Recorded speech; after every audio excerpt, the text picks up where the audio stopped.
ენერგოპროს წარმომადგენელიდან, რომელიც საერთოდ გაურკვეველია, რაც შეეხება არანაირი ზრდა არ ემუქრება.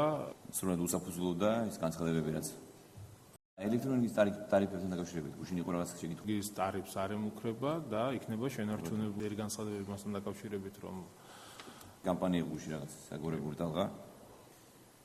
კი ბატონო, მიმაჩნია რომ ეს მიზანი იყო.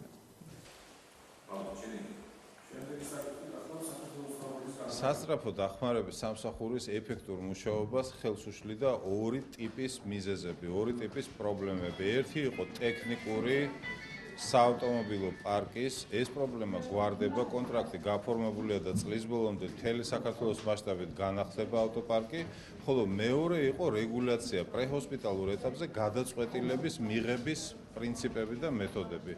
ეს მეთოდოლოგიას დავამუშავეთ და ვფიქრობთ, რომ მალე შემოვიტანთ. ეს გამოიხატება იმაში, რომ იქნება გეოგრაფიულ მისწომადობაზე და არა ადმინისტრაციულ მისწომადობაზე და იქნება პაციენტის რეალურ მდგომარეობას. ელექტრონიკის ტარიფებთან დაკავშირებით გუშინ იყო რაღაც